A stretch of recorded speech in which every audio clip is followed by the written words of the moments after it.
उस खेत में आम के 10-15 बड़े बड़े पेड़ थे। इतने अंधेरे में वो आम के पेड़ की डालियाँ हवा की लहर से लहराती, तब वहाँ का दृश्य बहुत ज़्यादा डरावना लगता था। अचानक भैंसों ने चिल्लाना शुरू कर दिया। राजू चाचा को पता नहीं चल रहा था कि आखिर भैंसें क्यों इतना चिल्ला रही हैं। उन्हें ऐसा लगा कि शायद ठंडी की वजह से भैंसें इतना चिल्ला रही है।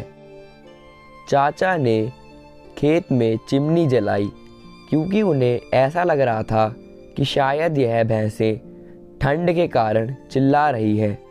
चाचा ने जैसे ही चिमनी जलाई कि उस चिमनी के उजाले में उन्होंने देखा कि उनके खाट पर कोई बैठा है, लेकिन चाचा को पता नहीं चला कि वो कौन था।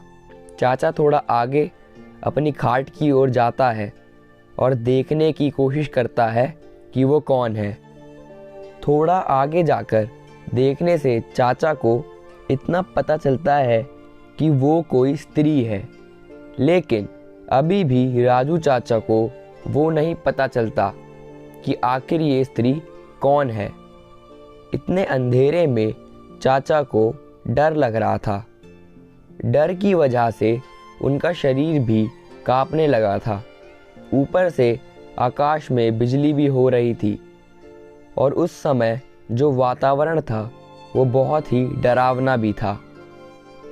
राजू चाचा वैसे तो बहुत बहादुर थे, लेकिन आज उन्हें भी डर लग रहा था। चाचा को ये बात भी मालूम थी कि डरने से कुछ नहीं होगा, इसलिए उन्होंने डरने की जगह पर इस परिस्थिति का सामना करने का तय किया।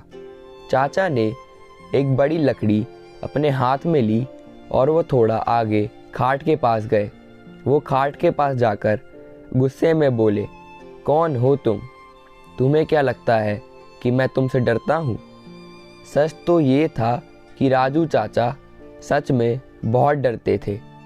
चाचा का ये गुस्सा देखकर वो स्त्री खड़ी हुई और बोली, क्या तुम सच में मुझसे नहीं डरते हो?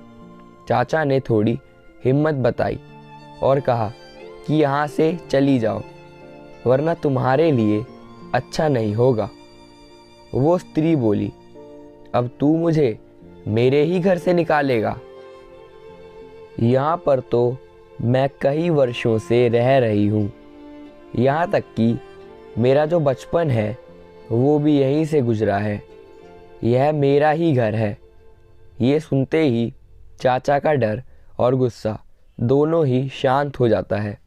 राजू चाचा को अब लग रहा था कि मेरे सामने जो औरत खड़ी है उन्हें मैं पहचानता हूँ। फिर भी चाचा सोच रहे थे कि आखिर ये है कौन।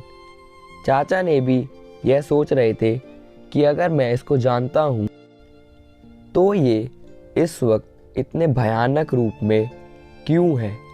अचानक चाचा को याद आ जाता है कि ये तो जया है। जया मेरी बड़ी बहन है। बचपन में मैं और जया साथ में ही खेलते थे और साथ ही साथ खेत का भी काम किया करते थे। अब राजू चाचा को पूरी बात समझ में आ गई। यह जया के बचपन की बात है। जब जया 15 साल की थी, तब वो इस खेत में एक दिन कुछ बच्चों के साथ खेल रही थी और वो खेलते खेलते एक डाली से दूसरी डाली पर छलांग लगा रही थी।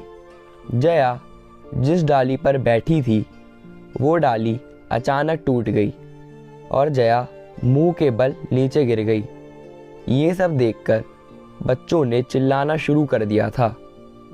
बच्चों के चिल्लाने की आवाज़ से गांव से बड़े लोग वहां पर पहुंच गए और जया को उठाकर अस्पताल ले आए थे, किंतु तब तक काफ़ी देर हो चुकी थी और जया की मौत हो चुकी थी।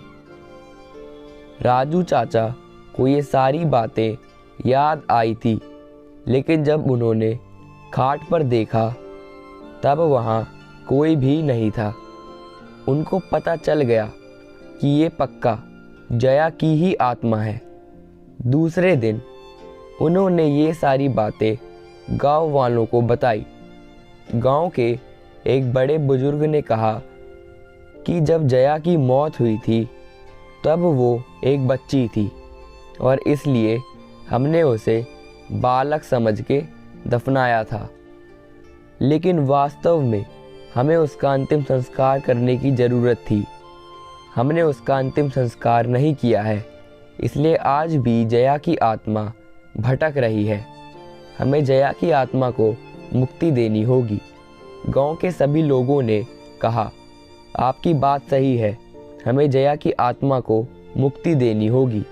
राजू चाचा ने तुरंत ही जया को जहां दफनाया था वहां से निकाला और चाचा ने जया के शव का अग्नि संस्कार किया और उसकी आत्मा को शांति दिलाई। ये कहानी केवल मनोरंजन के लिए है।